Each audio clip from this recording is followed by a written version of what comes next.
Students, welcome back again. आज का हमारा टॉपिक है कैश फ्लो स्टेटमेंट। स्टूडेंट्स, बड़ा ही इंपॉर्टेंट टॉपिक है और बहुत इंटरेस्टिंग टॉपिक है। आज मैं आपको बहुत ही अच्छे तरीके से, बड़े सिंपल तरीके से ये कैश फ्लो स्टेटमेंट को रिवाइज कराऊंगा। तो मैंने आपके लिए क्या किया है कि ये सारा जो इसका फॉर्मेट है उसको आपके लिए टाइप करके और ये पीछे लगा दिया है ताकि टाइम सेविंग हो जाए, और मैं इसको आपको पूरा समझाने वाला हूँ। सबसे पहले बात आती है कैश फ्लो स्टेटमेंट किसे कहते हैं। तो कैश फ्लो स्टेटमेंट आता है कैश फ्लो एनालिसिस के अंदर। भाई, कैश का इनफ्लो मींस कैश का फर्म में आना और कैश का फर्म से जाना, इसको कहते हैं कैश इनफ्लो जब कैश फर्म में आता है, और जब कैश फर्म से जाएगा यानी आपकी कंपनी से जब कैश बाहर जाएगा उसको कहते हैं कैश का आउटफ्लो। तो इसको एनालाइज करना ही कैश फ्लो एनालिसिस कहलाता है। इसको एनालाइज करने के लिए एक स्टेटमेंट बनाया जाता है जिसको हम कहते हैं कैश फ्लो स्टेटमेंट।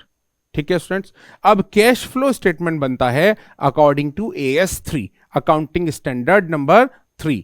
जो हमारा अकाउंटिंग स्टैंडर्ड नंबर 3 है उसमें कहा गया है कि कैश फ्लो के पॉइंट ऑफ व्यू से टोटल जो हमारी एक्टिविटीज हैं उनको 3 पार्ट्स में डिवाइड किया गया है।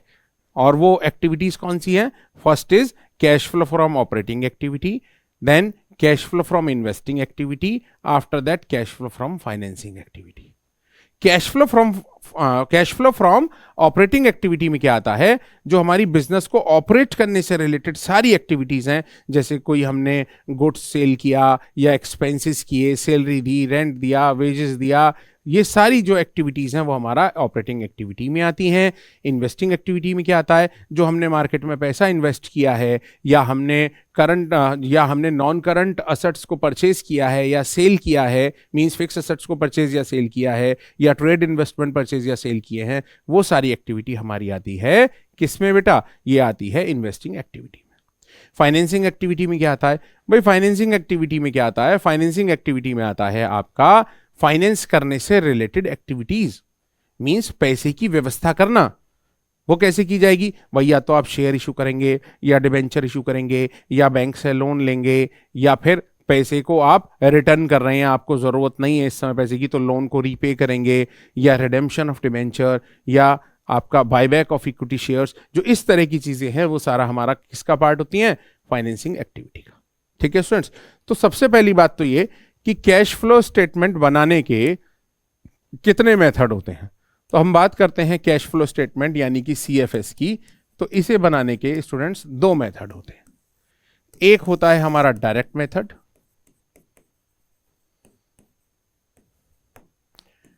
एक होता है हमारा इनडायरेक्ट मेथड। ठीक है स्टूडेंट्स, जो हमारा डायरेक्ट मेथड होता है वो हमारे सिलेबस में नहीं है, यानी हमें कौन सा सीखना है? इनडायरेक्ट मेथड सीखना है। ठीक है, ये इनडायरेक्ट मेथड में हम जो प्रैक्टिकल क्वेश्चन सॉल्व करते हैं कैसे करते हैं? क्वेश्चन में हमें बैलेंस शीट बनी हुई देगा, उस बैलेंस शीट का कंपैरिजन करके हमें एक कैश फ्लो स्टेटमेंट बनाना होता है। ठीक है, तो स्टूडेंट्स हम अब इसका फॉर्मेट समझते हैं और उसके बाद आपको वर्किंग नोट्स में कुछ अकाउंट्स बनते हैं जो अकाउंट बनाना सिखाएंगे आपको। सबसे पहले आप देखिए students, format cash flow statement heading आ गया। आफ्टर दैट आएगा आपका cash flow from operating activity. First heading आएगा cash flow from operating activity, और इसमें आपको क्या आएगा? सबसे पहले net profit before tax and extraordinary item. भाई, सबसे पहले ये लिखना है आपको। ठीक है, इसकी अमाउंट आप लिख देंगे, यहां पे लिख देंगे आप अमाउंट इसके सामने। ये डायरेक्ट गिवन नहीं होगी, ये अमाउंट आपको कैलकुलेट करनी होगी। हम अभी बताएंगे कि इस अमाउंट को आप कैसे कैलकुलेट करेंगे। थोड़ा सा रुक के बताते हैं, अभी थोड़ा नीचे बताएंगे। ठीक है, इसके बाद नेक्स्ट हेडिंग आता है adjustments for non cash expenses. तो जो हमारे नॉन कैश एक्सपेंसेस हैं उनकी एडजस्टमेंट्स यहां की जाती है, और मोस्टली यहां पर ये सारी चीजें ऐड होती हैं। तो यहां पर कौन कौन से आइटम आते हैं? गुडविल रिटन ऑफ, भाई ये देखिए एक एफ और बनेगा, गुडविल रिटन ऑफ, और क्या आएगा? Preliminary expenses written off. After that provision for depreciation, loss on sale of assets, profit on sale of assets, interest on debenture और लोन। और भी आइटम आते हैं 2-4 छोटे मोटे, लेकिन मेनली आइटम कौन से हैं? ये जो हमने आपको लिख के दिए हैं। इसमें मेन बात क्या है स्टूडेंट्स कि ये जो profit on sale of assets आपके सामने लिखा हुआ है ये आपको ब्रैकेट में यानी कि माइनस में लिखना है। मींस प्रॉफिट हुआ तो माइनस, कोई गेन हुआ माइनस, और अगर सारे ये एक्सपेंसेस हैं तो इन सबको प्लस किया जाएगा। ये सब करने के बाद जो हमारा आंसर आएगा निकल के, उसका नाम होगा cash flow from operating activity before working capital changes. तो देखिए यहां हम पहुंच गए इतना करने के बाद। इसके बाद डिक्रीज इन करंट असेट्स और इंक्रीज इन करंट लायबिलिटी, ये चीजें आपको ऐड करनी है। तो क्वेश्चन में आपको क्या करना है, कंपैरिजन करना है। कंपैरिजन करके जो भी करंट असेट्स कम हो रही हैं, जितनी कम हो रही हैं वो डिक्रीज हो रही हैं, वो यहां ऐड हो जाएंगी, और लायबिलिटी में जो इंक्रीज हो रही हैं वो आ जाएंगी। और इसका जस्ट अपोजिट आप देखिए लेस होगा। अगर करंट असेट्स इंक्रीज हो रही है और करंट लायबिलिटी डिक्रीज हो रही है तो ये यहां पर लेस होगा। इसको याद करने का एक और तरीका भी है स्टूडेंट्स, कि जो असेट्स है हमारा उसमें रिवर्स चलता है, यानी करंट असेट्स में क्या हमारा रिवर्स रिलेशनशिप मान लीजिए आप, अगर बढ़ रही है इंक्रीज हो रही है तो लेस, और लेस हो रही है तो क्या करेंगे, ऐड करेंगे। और लायबिलिटी सीधा चलती है। लायबिलिटी में क्या होगा, अगर लायबिलिटी हमारा जो कम हो रही है तो लेस करेंगे, देखिए आपके सामने है, और अगर बढ़ रही है इंक्रीज हो रही है तो ऐड करेंगे। तो ये हो गया हमारा यहां तक का पोर्शन। इसके बाद हमारा यहां पर ये फर्स्ट आंसर निकल के आया, मेन फर्स्ट आंसर, इसको कहते हैं cash flow from investing activity. After that आगे चलते हैं स्टूडेंट्स। आगे नेक्स्ट एक्टिविटी है हमारी cash flow from investing activity. अब cash flow from investing activity में क्या क्या आता है, cash flow from investing activity में जैसा मैंने आपको बताया, आपका आएगा purchase of assets, sale of assets, assets means non current assets, और इन्वेस्टमेंट वगैरह। देखिए अगर हमने परचेज किया है तो कैश गया होगा हमारी फर्म से, और गया होगा मींस माइनस करेंगे।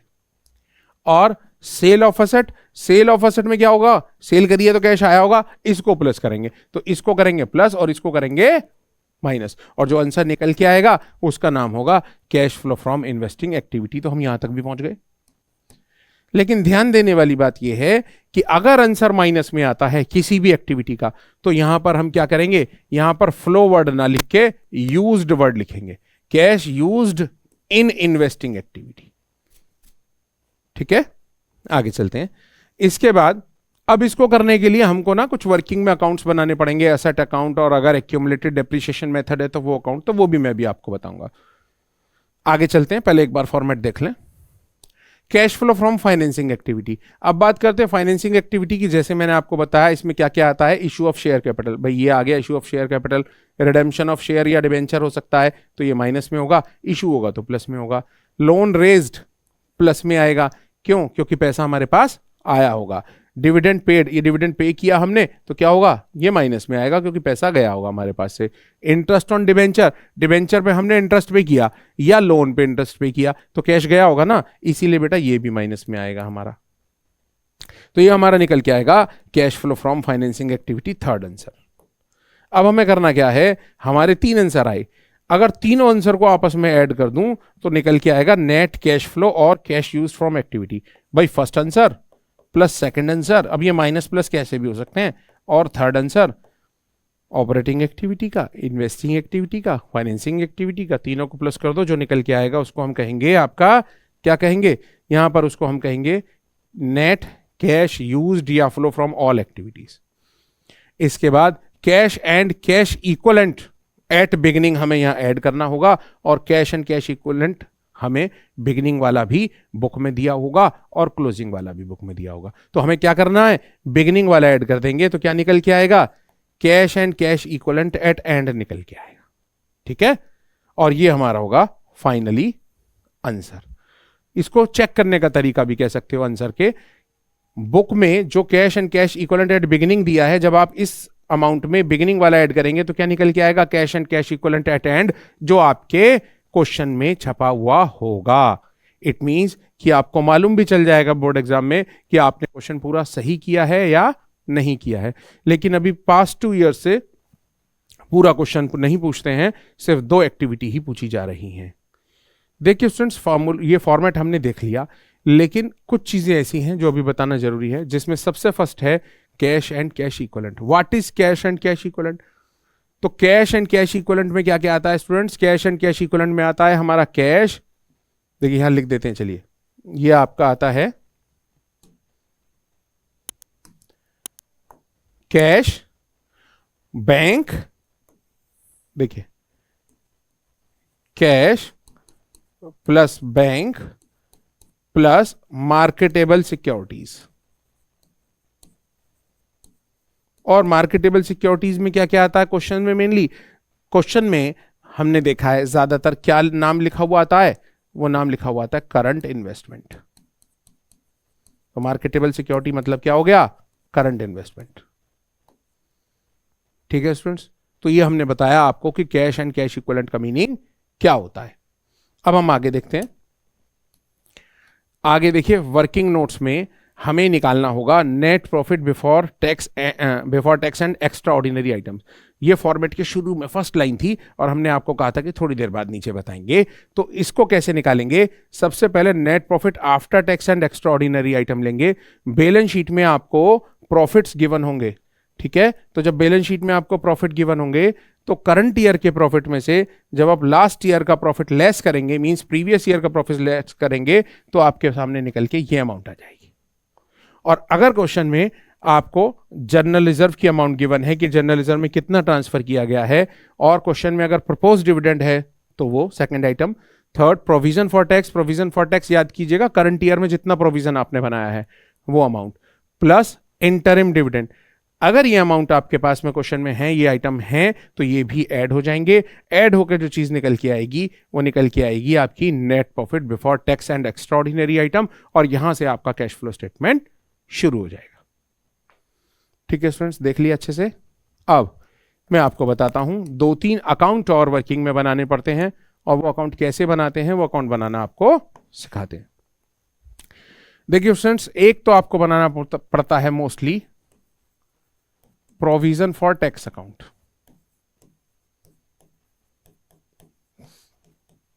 देखिए आपको पता प्रोविजन लायबिलिटी होती है, तो इसका ओपनिंग बैलेंस कहां नोट करेंगे हम? बाय साइड में हम लिखेंगे यहां बाय बैलेंस ब्रॉट डाउन, और जो प्रीवियस ईयर का बैलेंस है वो यहां लिखेंगे।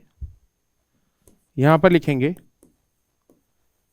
To balance carried down, closing balance यहां पे लिख लेंगे आप। टोटल कर दिया हमने। अच्छा, अब क्या होगा बुक में, यानी क्वेश्चन में होगा क्या कि आपको या तो टैक्स पेड की अमाउंट दी होगी या प्रोविजन मेड की अमाउंट दी होगी। कोई एक अमाउंट आपको एडजस्टमेंट में गिवन होगी और दूसरी आपको फाइंड आउट करनी होगी। तो सपोज कीजिए आपको कैश पेड यानी कि टैक्स पेड की अमाउंट दी हुई है, तो मैंने यहां लिख दिया टू कैश अकाउंट, ब्रैकेट में आपकी नॉलेज के लिए लिख रहा हूं टैक्स पेड। इधर का टोटल किया, इधर से माइनस किया, यहां पे अमाउंट कम है, तो यहां हमारा निकल के आएगा by profit and loss account, और ये आपका जो ड्यूरिंग द ईयर आपने प्रोविजन बनाया है ये अमाउंट निकल के आ जाएगा। ठीक है स्टूडेंट्स, अब ये अमाउंट जाएंगे कहां कहां? ये अमाउंट हमारा चला जाएगा बिल्कुल स्टार्टिंग में, वो जो वर्किंग नोट्स हमने किया उसमें, और ये जो टैक्स पेड है ये इंक्रीज डिक्रीज के बाद हमारा जाएगा। ठीक है, इंक्रीज डिक्रीज के बाद माइनस होगा। अब हम आपको बताते हैं असेट अकाउंट, और असेट अकाउंट में हमारा मेनली होता है कौन सा मेथड? Accumulated depreciation method. तो अगर आपको क्वेश्चन में एक्यूमुलेटेड डेप्रिसिएशन वर्ड लिखा हुआ है या फिर प्रोविजन फॉर डेप लिखा हुआ है, या आपको लिखा मिलेगा कहां पर? नोट्स टू अकाउंट में, तो इसका मतलब है कि हमने प्रोविजन फॉर डेप मेथड को फॉलो किया होगा। तो इसके अकाउंट्स कैसे बनेंगे वो अकाउंट आपके सामने बना के दिखाते हैं।